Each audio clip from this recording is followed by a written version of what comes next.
What's going on, everyone? Welcome to the latest episode of Grounded, the Wholesale Elite Lands Edition podcast, I guess. That's how we'll say it, right? Let's go. Where Isham and I, want to help the audience get a better understanding of land investing, land wholesaling, and all the above. And so we want to be able to give back as we've received a lot of questions, and it's time for us to get it out there to where we can answer to a large variety of people. And so before I jump in, I just want to give a mad shout out to my partner, not only on the podcast, but my business partner for our company, Unwind Investments. Isham, what's going on, brother? What up? Shout out. What did I get a shout out for?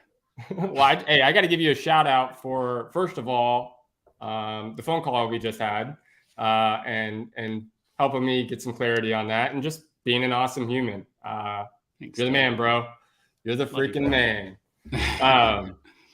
So anyways, this episode today, we want to get into some land terminology, maybe some phrases, some words, just to get a better understanding if you're a little bit newer to wholesaling land, just the land in general, because it's completely different than residential in the sense of some vocab and maybe some words that you haven't heard of doing traditional wholesale. So that's what we're going to talk about today. And I have a small presentation. I guess I hate to say presentation because it sounds kind of boring. It's just, I have some pictures and some stuff like that to help kind of paint a picture of some more little specific stuff that I think is a little more valuable in sense of what you should know before you kind of just jump into potentially wholesaling land or buying land or, building ultimately. So first, I want to get into feasibility every time. And I want to start with feasibility because we say feasibility periods instead of inspection periods in land. I wish I had a better reason as to why. That's just the lingo. That's just how it goes. And so if you are talking to an agent or maybe talking to a seller or a buyer or someone, and they mention a feasibility period, just know very simply that that is an inspection period. It's just the land version of that. So that's a long story short for it. There's nothing too crazy about it. And we have mentioned this in past episodes, but I do want to mention that in land, you are going to want pretty much a minimum of a 30-day feasibility. And you can go back and re-listen to some of those episodes. I think the last episode, we talked a little bit more about it too, as to why the 30 days. But that's just the basics of the feasibility. The other thing is we talk a lot, and you're probably going to hear Isham and I, if you listen to this podcast or this series that we do, you're going to hear a lot about surveys, types of surveys, whether that's a boundary survey, a topographical survey, or topographical, however, tomato. And essentially all that is, it just gives you the elevation. And if there's anything like off, the surface level of that lot or piece of land, you don't really have to worry about that if you're in coastal environments. Like our markets in Florida, we're at sea level for the most part. And so there's not a lot of disparity in terms of, land. But if you're in West Virginia, in the Smokies, you're probably builders and developers are probably going to want topos done just because of the difference in terrain. Another one that we really talk about is a geotech. Geotech simply test the soil. Basically, I'm going to try to sum all this up. I don't want to go into too much depth. Geotech basically just make sure that soil is strong enough and able and willing enough to allow a structure to be built on it. Because there are times where builders, and people have gotten sued for this, where builders will build on specific soil, or maybe that soil is contaminated. So it sounds kind of weird, but soil sometimes is not strong enough to support a house, dirt, whatever it is. And so over time, that house, that's why cracks become in foundations. Houses start to lean one way or another. It's because that soil is not strong enough. And so that's why a geotech is really important for a lot of builders. And then the other main test outside of a boundary survey is a percolation test. And for our market, we deal with a lot of septic tanks. A percolation test or a perk test simply measures the absorption rate of the soil. And there's a lot of science behind it. I don't even know it too well, but I just know essentially it measures the absorption rate of that soil to make sure the septic tank is going to perform effectively underground in that environment. So Obviously, a boundary survey should be a little given, but I will go into a boundary survey here in a little bit and show you guys an example of one will actually look like. Another thing is you'll hear a lot of people saying when you're talking about utilities, and Isham, please feel free to add anything if when I'm about to say, if anything. You're crushing it, dude. You talk with sellers a lot. So whenever you're conversating in land lingo, I guess I should say, you're going to hear a lot about utilities. Now you're going to hear a lot about, are those utilities connected? We like to say, are those utilities tapped into the lot? Because essentially that's what builders and companies are going to ask. You have to tap into a sewer line. You have to tap into a water line. And essentially, if you guys have gone to Lowe's, I'm sure you've seen what a tap will look like. Sometimes it's even just a PVC pipe where there's a sewer line underground. They drill a hole in it. They connect it to a lot. And so you have your sewer line that runs in the street. And then your lot is right here where my finger is. They just drill a line into that. And that's what's called tapping. You're tapping into the sewer line in the street or wherever it may be. And so the reason I bring that up is I hear a lot, or I have had people, and I know Isham's had people ask, but they say, are the utilities connected? Are they on the lot? Like, there's little words that could actually go a long way, not only with sellers, but again, with anyone that is any land professional, I should say. Using little small words like tapped in adds credibility to you. And we've had sellers that originally came at us really strong, but over the course of the conversation, based on the lingo and the words we were using and the questions we were asking, they warmed up to us and said, "Oh crap, these guys know what they're talking about. Thus, I'll do a deal with them." And so because they know we're not wasting their time. And so that's why we're going over the things we're going over today, is to kind of hopefully add some land vocab into your arsenal. And so when you do come across stuff like that, you're well prepared and you can start trying to utilize those words. And so if I can jump in real quick, just to add a quick caveat to what you said, guys, it's so important. I want you to understand there's a lot of intention into why we're doing terminology this week. And it is purely because what Tanner mentioned, you don't have to know this stuff. We didn't know it when we got started, but we learned it through a whole bunch of oopsies. We learned it by getting our asses chewed by sellers that are pretty savvy, because a lot of land investors or people that buy land with the intention to build on it, they know a decent amount. And you want to quickly isolate yourself from everyone else, show up to the table with some knowledge and with a little bit of vocab that doesn't overwhelm them. Don't show up to the call and start using all this jargon that confuses them, but just kind of gauge your seller. And one thing that really sets you aside is when you can educate someone who isn't educated. So you can, when you're asking about the utilities and they say, yeah, we've got, the lot's got sewer and water. There's a big difference in sewer and water being in the street or tapped into the actual lot, meaning that it's been brought onto the lot. Major difference in price.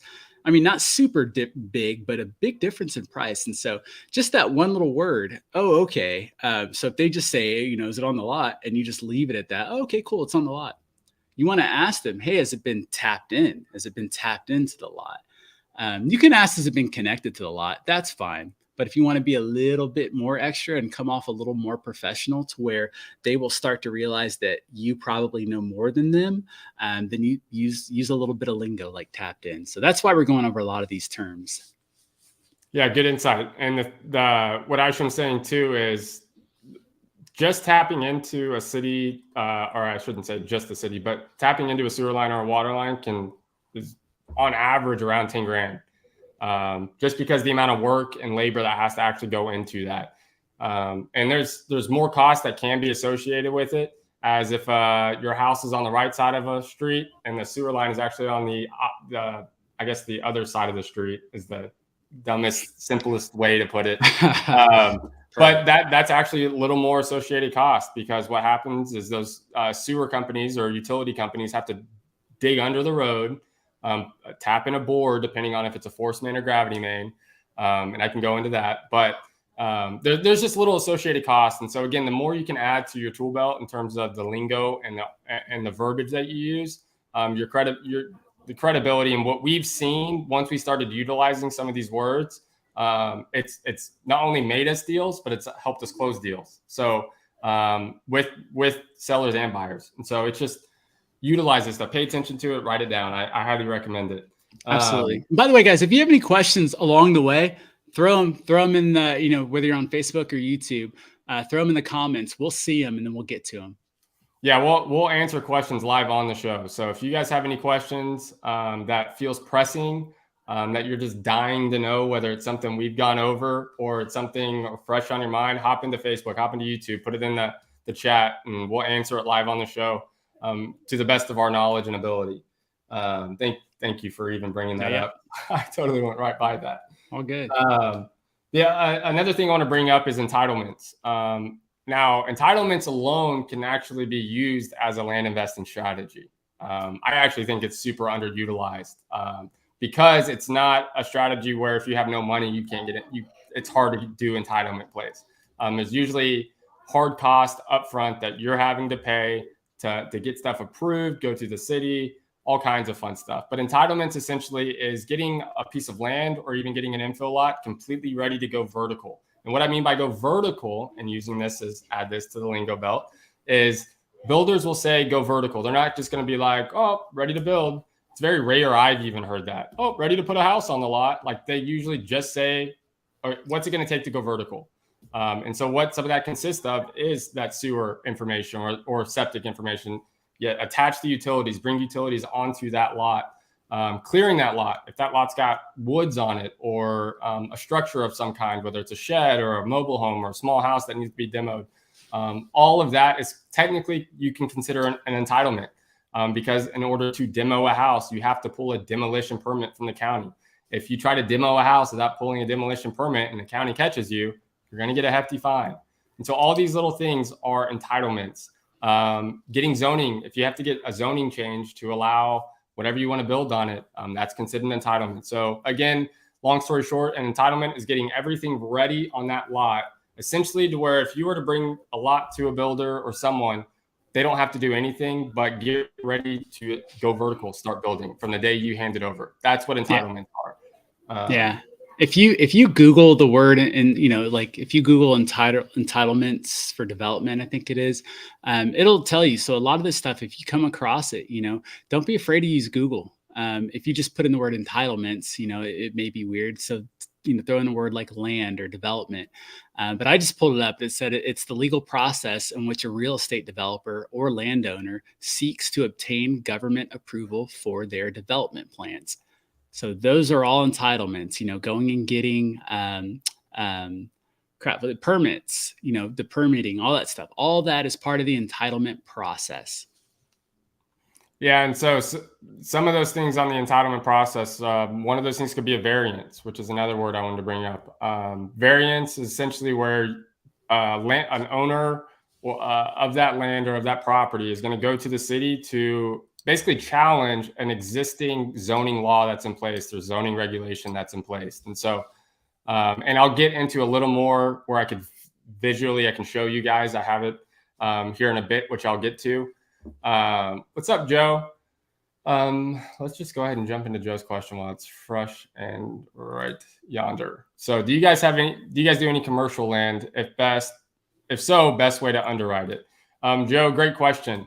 We do commercial land, but it's not a priority in our company. I mean, we mostly deal with infill lots for small residential, small multifamily.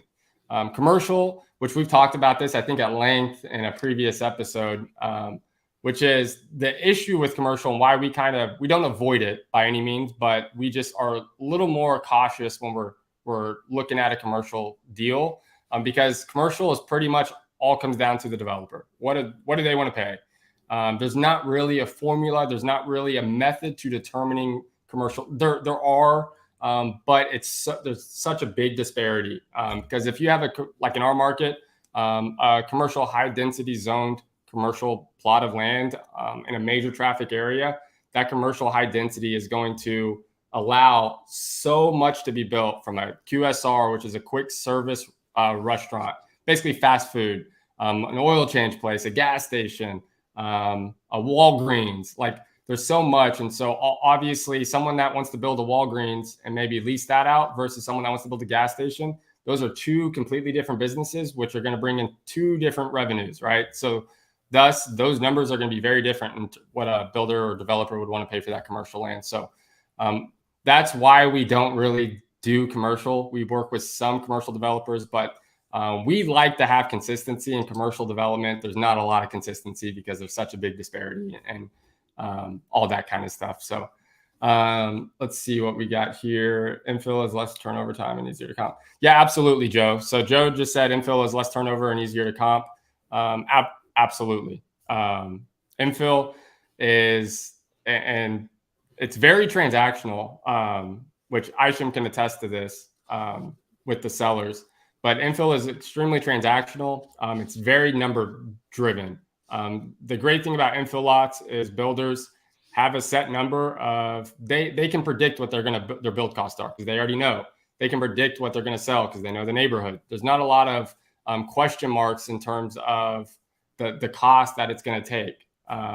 It may fluctuate a hair in terms of build cost, but overall, that's why infill lots is our bread and butter. So, Isham, do you have anything to add that I may have skipped over right there? No, but Joe, I did see your comment about Chat GPT, and that is brilliant. We're learning a lot more about that with our company and all the different things we can use it for. And you giving us, Joe wrote Chat GPT for a guide for land entitlements, and that's brilliant. I really like that idea, so I'm going to look into that. So thanks for that heads up, dude. Yeah, Joe, you'll have to either DM one of us or something, because if you're using Chat GPT for land entitlements, we would love to learn more about it for you. So DM us, message us on social media or on here, and we can connect, because if you're doing it, we want to learn as we're learning it. So maybe you can give us some insight on that. Anyways, back to the main topics of land terminology. And I know I'm going extremely fast, so for those that are listening, you might have to pause it. Keep up. But there's a lot to talk about, and I'm trying to break it down as easy as possible. So another big one is rezoning. Now, this is more of an advanced land investing strategy, or at least to add into your arsenal, which is what we do. We're getting into a lot more rezoning plays, or at least looking into them. And essentially, that's where if a house is zoned for R1, that's pretty common across the country. R1 means 1 unit per acre, just a single family home on that lot. Where rezoning, it may make sense based on the city's future plan or what else is around that to rezone that into a R3 lot for a triplex to put more units on it and stuff like that. So rezoning is essentially just switching your zoning. But now keep in mind, you can't just, I want to switch zonings, let's switch it. There's a lot that goes into it. For our market, it's usually around a 3-month process. You have to go through multiple approval processes. They have to review kind of what you're wanting to put on the lot if you are wanting to switch it. And also keep in mind if you're zoning down versus zoning up. So zoning up is, again, when you're going from like a single family zoning district to a multifamily or commercial zoning district. Those are a lot tougher to get approved based on the area. Now, if you have, which we're going through this right now, we're looking at a lot it's really funky. Even the city said it's funky. It's a light industrial zoned lot, but it sits in a neighborhood. It's like the only light industrial zone lot in the neighborhood. Everything else is R1. And so we had to reach out to the city. Hey, what's the process? What's it going to take for us to get this zone to residential? Because that's all it's for. It's not used for industrial. It's a small lot in a neighborhood. And they said it's good. It's super simple. They already approved it verbally. But the only reason I want to bring that up is that goes to show if you're zoning down, usually it's honestly not a big deal at all. It's when you start zoning up and to try to get to more units essentially on a piece of land than what's already zoned, that's where issues can arise. Also, keep in mind with variances and rezoning, and I learned this in this business, the neighbors in the neighborhood can argue that what you're wanting to do to that lot, even if it's a minor thing, they can give pushback to the city. And it may cause the city to say, nope, we don't want to allow your rezone. Nope, we don't want to allow your variance. If one neighbor can cause headache, I know a builder. I just had lunch with him yesterday. He's going through that right now. Everyone in the neighborhood said we're good with it. One neighbor is having an issue, and it's delaying the entire process. So make sure that, I guess, and I don't want to get too in the weeds for the new wholesalers. So I'm going to move on from this because I could go and people are probably like, what's going on? Like, thank you. So they're like, thank you. Yeah, they're like, oh God. So anyways, next is an easement. Just understand the basic concepts of an easement. And I have some presentation or some visuals I can show everyone. But an easement is essentially something that runs through the lot, whether it's from the city or if an owner of a piece of land wants to get an easement completed, they have to go through a city. Now, an easement can be a driveway. An easement could be a drainage ditch. Like if there's a utility line that has to run in the middle under the lot, but like through the lot, that usually contains an easement. If there's a pond of some sort, depending on how big that pond is, there's usually going to be a runoff somewhere where that pond has to drain out, or wherever that runoff could be used as an easement. And the city could come to that lot and say, nope, we need this little portion of your lot to put an easement. And so I'll show that. What is an easement? Do what? I'm still not clear on what an easement is. So an easement is, I'm trying to think of the best way to put this in the simplest form. It's essentially a recognized part of property that is used for a specific use. Now, again, it could be a roadway, it could be a driveway. So think of when you're at the beach, and for those that haven't been at the beach, I apologize, but it's a relevant topic for me. So if you're at the beach and there's beachfront houses, and there's like little walkways in between these houses to get to the beach, right? Those are considered forms of an easement because you're cutting through someone's property, but it's recognized as that. Recognized on a map or recognized publicly that is a public use of walkway or through access way. Does that help paint a picture, or am I doing a terrible job, Isham? So, no, I mean, I think you're doing great. I'm just, thinking through the lens of a person who knows nothing about any of this stuff. And so just kind of foundationally, like what I hear all this stuff that he's saying. So, it's a creek and sidewalk and all that, but like, what is an easement, And so you nailed it though, but just to give like the, the Webster's definition, an easement is the grant of a non-possessory property interest that grants the easement holder permission to use another person's land. Does that make sense? So the city can essentially take over a portion of your land for something else they may need, for whatever reason. So to put a sidewalk in, to build a bridge, to widen the roads, all that stuff, those are all easements. So you may have to sometimes apply for an easement for outside reasons. Yeah. Okay, good. Now I feel better that you read the actual definition off, so no one can be like, Tanner, what? Appreciate that. Big time. Okay. So I'm going to jump into showing a visual of a boundary survey. I wanted to go back to this. And so let's start with this. And I know the picture is kind of small, so if you're on YouTube or something, feel free to pause it. Obviously, pause the screen and look at it a little more. But the reason I wanted to show this boundary survey, and this is just a quick example for those that have never seen a survey of what you can expect if you were to ask someone or a seller were to send you one, what a survey is going to look like. So again, it's just going to outline, there's a lot of numbers and little things, and 99% of it you don't need to pay attention to. But the reason I use this survey, which this is a relevant deal that we have been working on with actually one of our JV partners, and I hate to say that because we don't really JV a lot. And so sorry, everyone. But anyways, so if you notice can everyone see my cursor or no? I don't think so. So in the middle left of that screen, you see a little square box that I don't know what the word is, but is actually on the rectangle of that lot. So in the middle of the screen is the subject lot.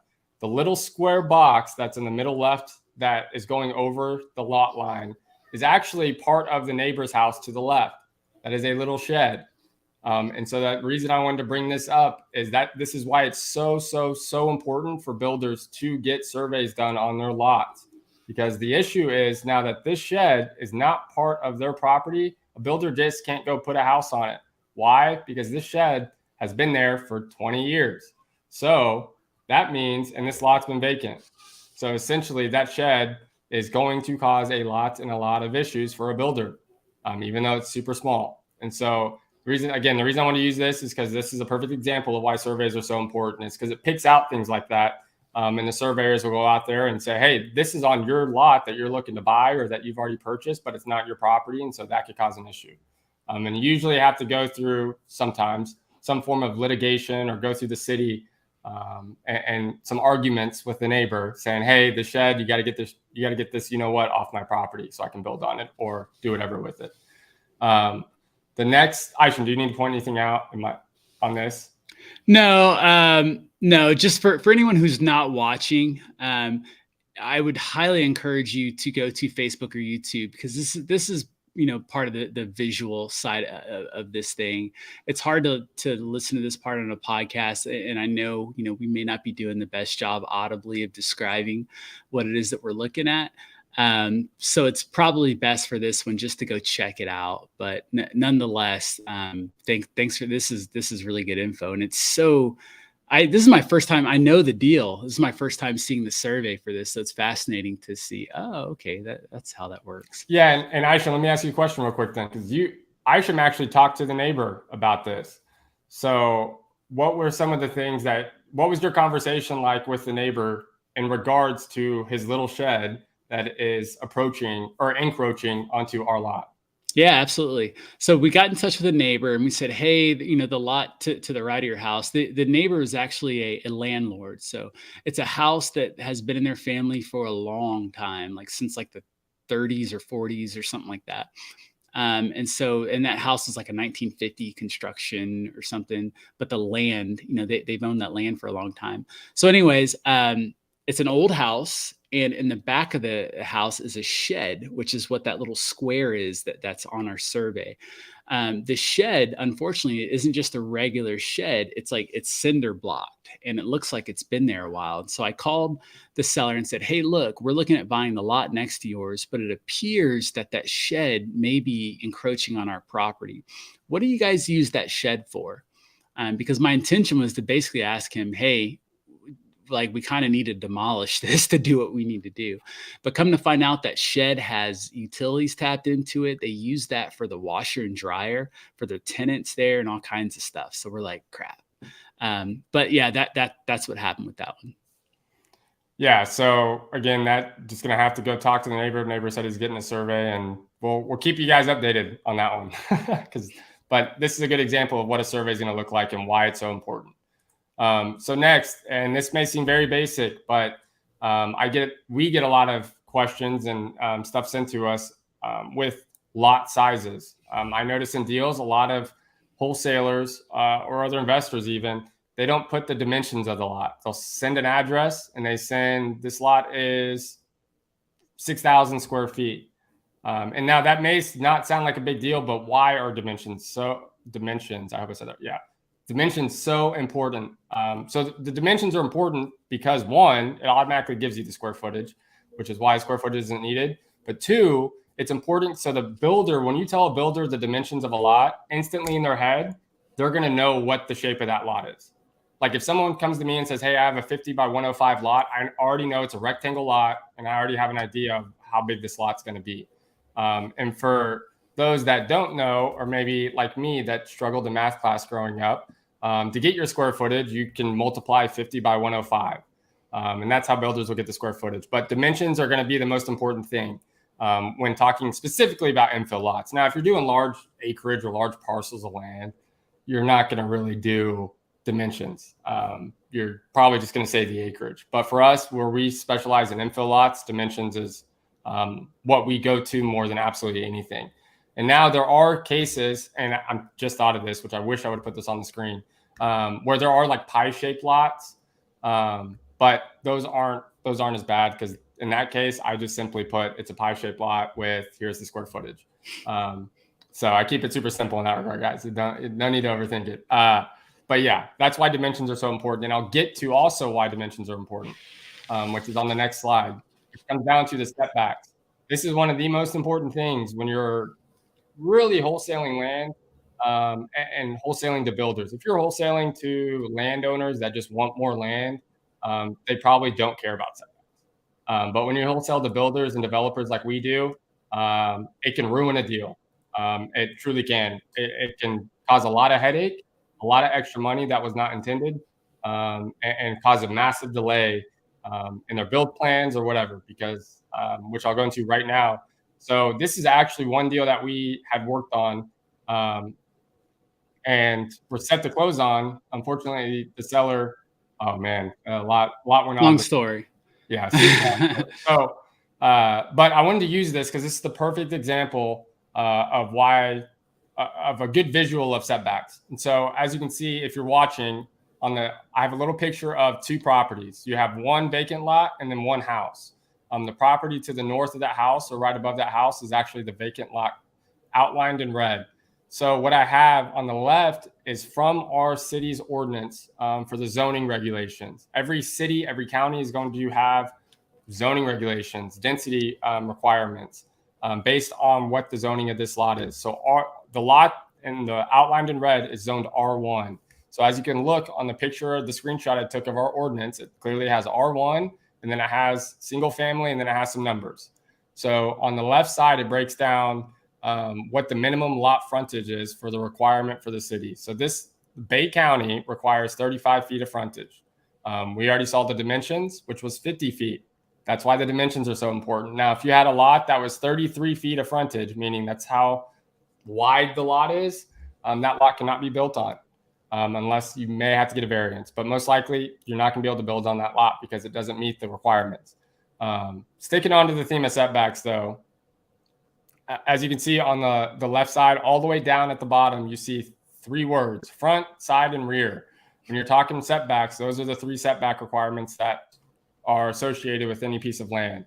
So the front of your lot is the frontage, right? So you see 20 under R1. 20 means 20 feet. So on the picture, you see that I had drawn out a 20-foot line. Side is 5 feet, rear is 10. So visually, you can see where I put the setbacks. Now, why is this important? So if you look just to the house at the bottom or the house next door, you can clearly see that this house meets those setback requirements, and it almost fits it exactly perfectly. If you were to take the 20-foot, 5-foot, 10-foot setbacks and plug this over here in this lot, this house meets that. It's right in the middle. So the city will not allow a builder to build into those setbacks. So in this case, we know we have a 50-foot of frontage lot. We know that the side setbacks are 5 feet on each side. What does that mean? A builder can build 40 feet wide, a house that's 40 feet wide, and maintain in those setbacks. So that's why it's important. Because now if one of your builders is like, well, I want to build a 43-foot wide home, well, he's either going to have to go get a variance or it's just not going to work. And so that's, again, why the setbacks are so important. And again, there are cases where the city, depending on what you want to do, will allow a variance. And again, a variance is just a change in the zoning law. So we are working on a deal right now that we're set to close on later this month where the builder had to go get a variance because he wanted to put a pool. And so the current setback is 10 feet on that lot. With the pool, he needed to take away like 6 feet of setback. So instead of 10 feet on the rear, he needed only 4 feet. The city allowed it.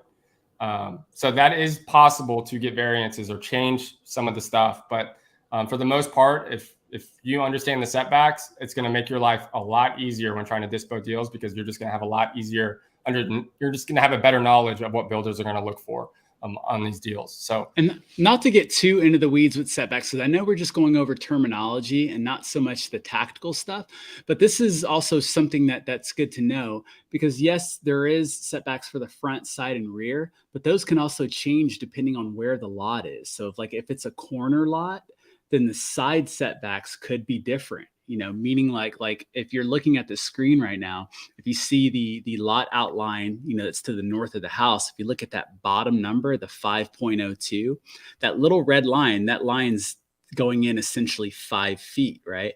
Now, if along that long line where the 502 is, if that's a road, that would make that a corner lot, right? So the setbacks actually change because it's a corner lot. So just something to keep in mind. They're not always this rigid. They are a little flexible, but just another reason why it's a little more important to have somewhat of an understanding. You don't need to be a setback master before you make your phone call. You don't even have to know what the word setback means to reach out and talk to landowners. But over time, you're going to want to learn this stuff, especially if you're looking to sell your land to builders. Yeah, and that's a good point that I completely went over, and again, that's why it's important too when you're wholesaling land to understand the development code. Now, you don't need to study it like you're taking a test, but just know where to find it. Because I don't know our land development code for our markets by off the top of my head. I know a lot of the data in it because I've looked at it so many times, but I have just a quick bookmark where saved on my computer, or anytime I need to go to it, boom, I can click on it, open it. So you don't have to study it, just have a way to easy access. And again, you can simply type in whatever your market is. Say it's Orange County in Florida for Orlando. You just type in Orange County zoning requirements, or you can type in land development code, Orange County land development code. Planning and zoning. Yeah, planning and zoning. There's a bunch of different ways to find the same document. In every county, every city's going to have it. And so just be familiar with where to find that. Don't feel like overwhelming yourself with understanding it all. Just know where to find it.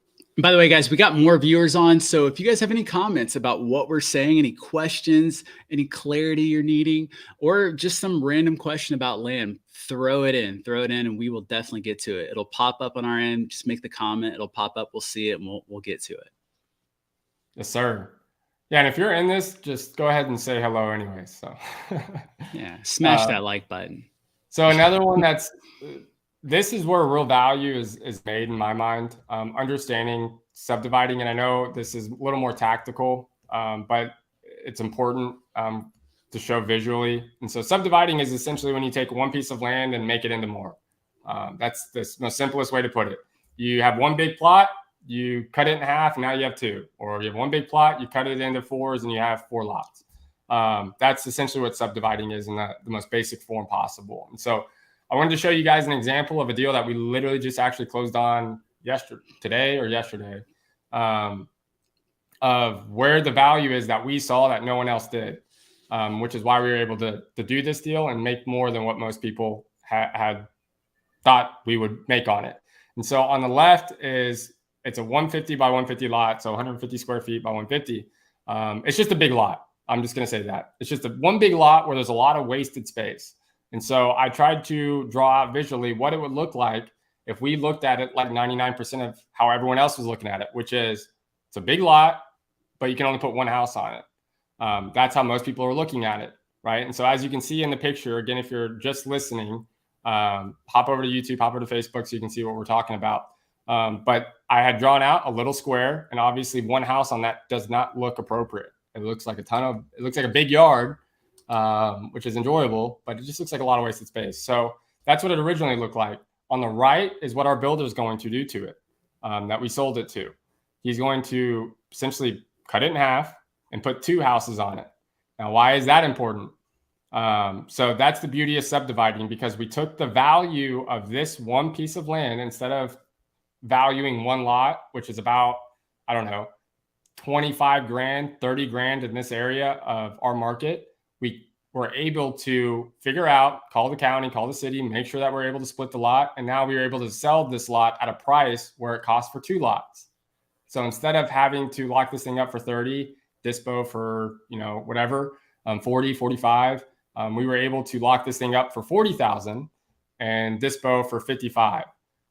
So a quick little deal, just because we understand the value of what subdividing is and how to, find those type of deals and look for those. And so that all comes down to, again, understanding the terminology, understanding the basics of land. Because once you start getting into it and you start doing deals and talking to people, you start looking back at deals that you may have passed over, and you start realizing, oh crap, there was potential there. That's exactly what happened on that last deal that I just got off the slideshow. Isham had originally called, or Retta, and then Isham had spoke with the seller last. and our numbers didn't make sense. Like where we wanted to be, because what we originally thought that deal was worth was too low for the seller. For I don't know, it was like a month or 2 months after. Isham, do you remember when I came back to you and was like, oh crap, we gotta lock this thing up? Yeah, it was probably about 2.5 months. Yeah, and I don't know what sparked, but I ended up calling or texting Isham randomly as heck one day, because I had learned something from doing another deal, and that deal popped in my head. And I texted Isham, was like, we can offer more on this, and we can dispo for more because of love X, hearing that. As an acquisition guy, we love hearing that. We're like, what? We can offer more? Sweet. And so that's why that's sweet. Yeah. Long story short, that's why understanding all of this stuff is crucial. But again, just watching this one video, don't try to go and rewatch it 7 times to try to write down a bunch of notes. The best advice I can give is just go do it, and start small. Go find an infill lot. Go underwrite. Go talk to people. Go talk to agents. Go talk to brokers. Go talk to buyers. Talk to the sellers. A lot of the sellers in land, which I'm actually going to pass this over to Isham because I want him to go through it real quick, which he doesn't know this, so haha, that's on me, bro.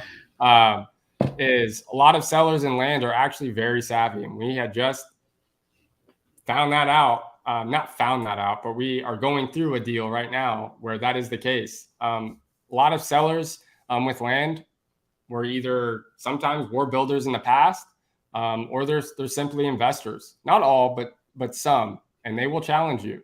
And Isham just went through with our team this morning a call for the Inlet Beach Court lot. So what are the things that some people could expect when calling a seller that could throw them off that maybe they should be prepared for when talking to sellers for land? Man, yeah, that's a great question, and a loaded one. I'm like, damn it.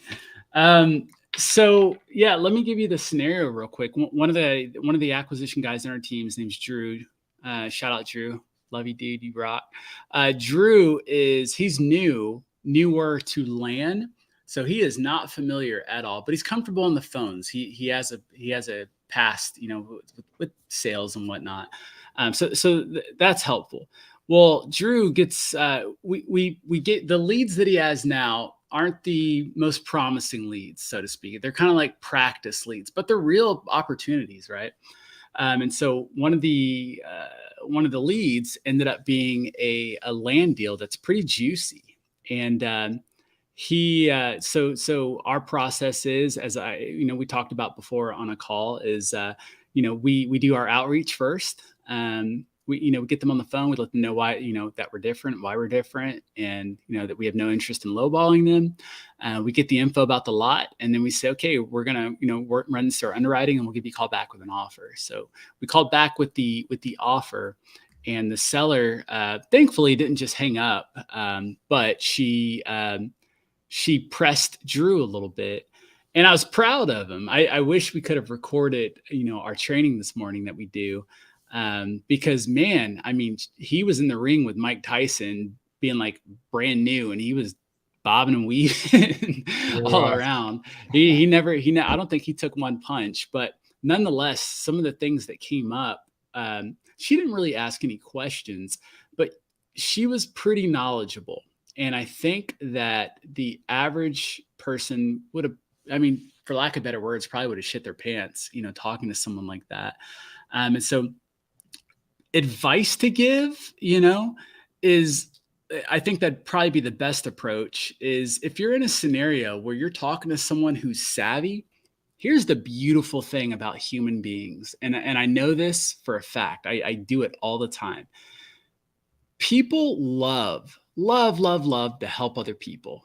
Believe it or not, people do. You don't think, because in helping someone, it gives you the opportunity to express your greatness, right? And that's what we love doing as human beings. So you if you don't believe me, go post a question right now in Facebook. Just post a question. I did it a week ago. I said, hey, I'm, when it comes to bread, do you guys eat the ends, and what are they called? Oh my God, there's like 60 comments in there on that garbage.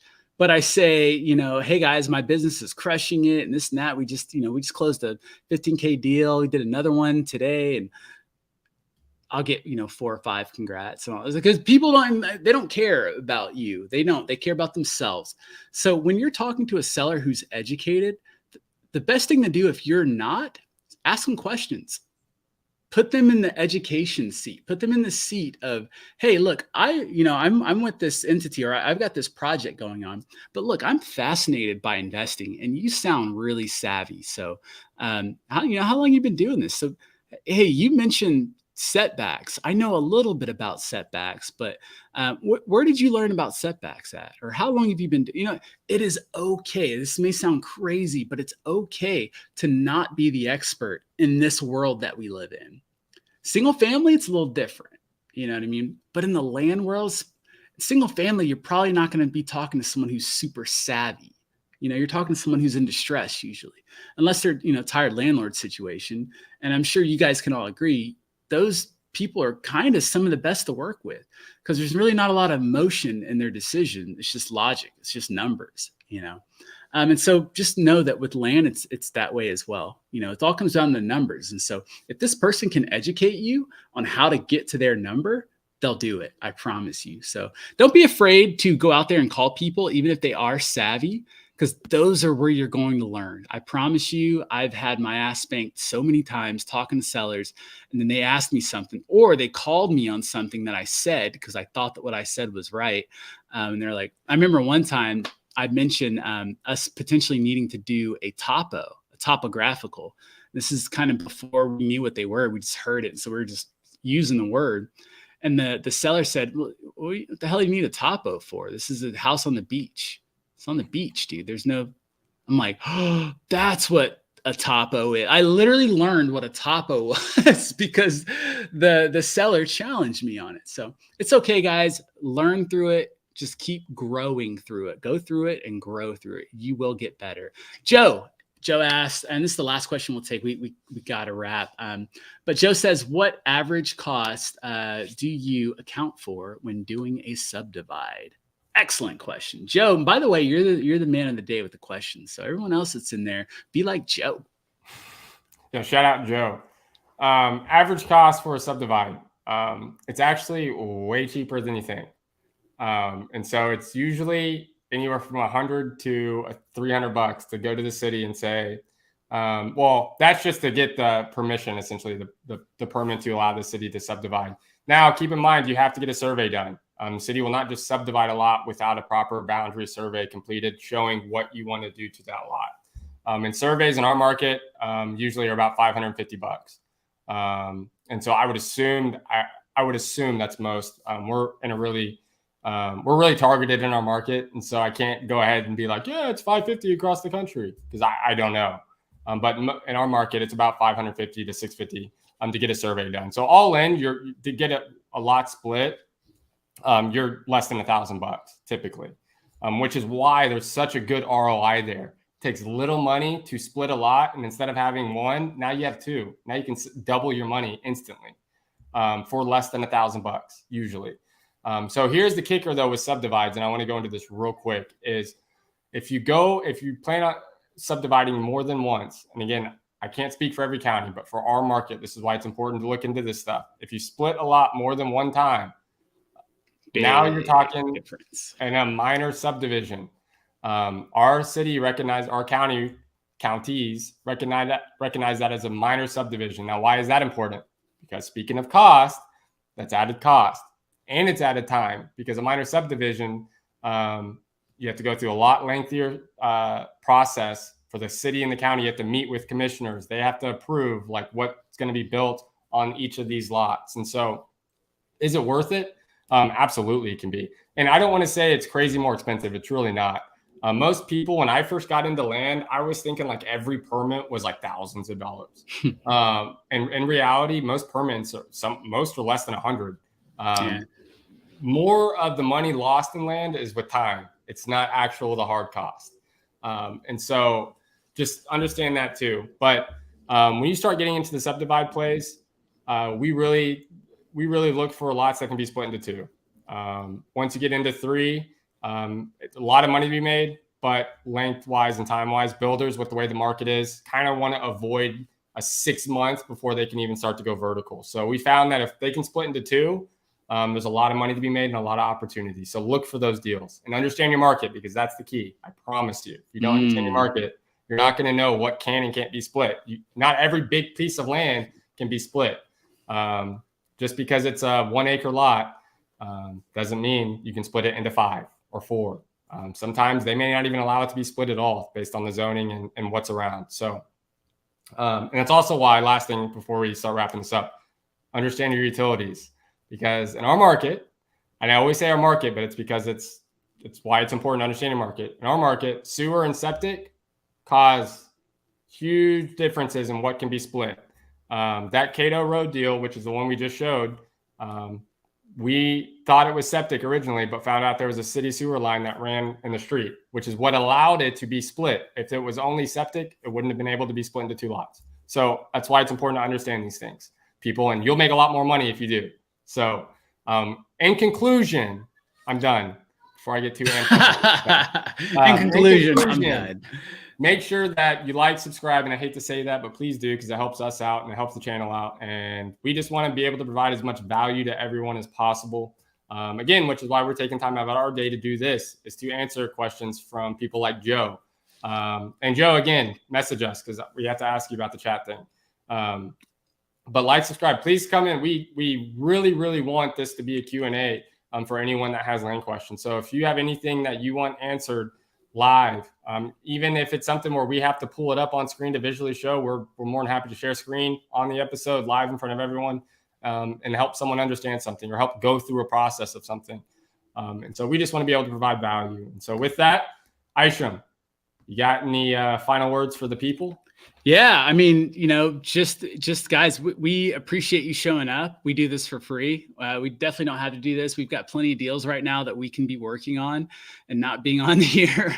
There's a lot of stuff that we've got going on right now. And so we do this for you guys. We truly do. We don't even JV. Like, we don't want you to send us deals. I hate to say that, but we don't, because we're so niche in our market. We're so specific. So there's no reason outside of doing this other than we just want to help. We literally just want to help. We're not telling people about our company all the time. And this isn't a funnel to get you guys to spend money on anything. We want to teach you how to do everything that we're learning as we're learning it. We're not going to teach you stuff that we just learned. We want to put it into practice for a little bit. You know what I mean? So any of the stuff that we're discussing, by all means, know that it's through experience. But we're still learning. And so we want to learn with you guys. We want to grow together. Last thing I'll say is, land is not a wishy-washy game. When it comes to single family, if you just get a property, if you are a wholesaler, and let's say you are co-wholesaling, where you're getting a deal from a wholesaler, and you're sending it to someone who can be direct to their buyer, or if you're micro flipping, AKA, well, I hate to say AKA daisy chaining, but you know what I mean? If you're one of those types of wholesalers, then just know land is tough. You may want to just stick with single family, because when you're switching to land, like, you really have to take your single family brain out and put your land brain in. And if your land brain's empty, then you're going to spend so much time and resources on potentially getting the same amount that you would get if you were to just, go wholesale a house. So if you're in single family and you want to stay in there, like, commit to it. Stay committed to that. Land's a completely different game. It really is. So yeah, don't, I hate to say don't. I hate telling people what to do.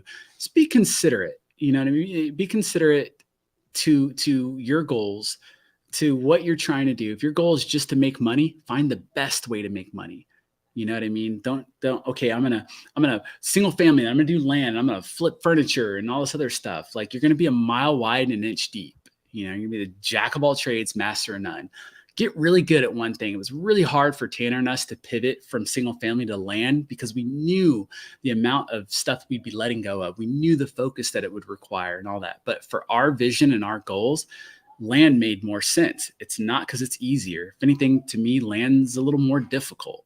There's a lot more involved with single family. You can just keep things simple. You can just JV here and there. Like we'd be JVing deals like crazy if we were just in land, or if we were just in single family, but we're not. We're in land, and we do land very specifically. So we want to help you guys. We were planning on making this a half-hour show. We're almost at an hour, so I'm going to shut up. But again, encourage you guys right now. Go over, grab your mouse, your finger, whatever, click that like button, click the subscribe. We're here every Wednesday. If we're not here on Wednesdays, it's because we're either out of town or we've got something going on that Wednesday. But usually, Sunday or Monday, we'll have it scheduled so you can go and look and see what's going on. Lemarius, what's up, brother? I'm glad you're back. I'm glad you're here. We do have to run. But you can still drop your question, throw it in the comments. We'll try and answer it next week. Or just shoot us a DM. And if it's something that we can, quickly help you on, we will get to that today. So with that being said, I'm Isham Hipsher. He is Tanner Santucci. We are grounded. So. Well, hey, hold on. Lemarius, for DM, just DM us either at Lifestyle Dude, which is Isham's Instagram, or Tanner Santucci on Instagram. And I know this, you said no wait, so just DM us on one of our Instagrams or find us on Facebook, and we'll help you with that. So that's a wrap, folks. We'll be back next Wednesday. Yeah. Lemarius, come on time next time so we can get your questions, bro. But we got to wrap. Send us a link to drop your comment in Facebook, Instagram. Find us. We're very easy to find. There you go. Awesome. Facebook. All right, guys. Well, we'll see you on the next episode. Peace.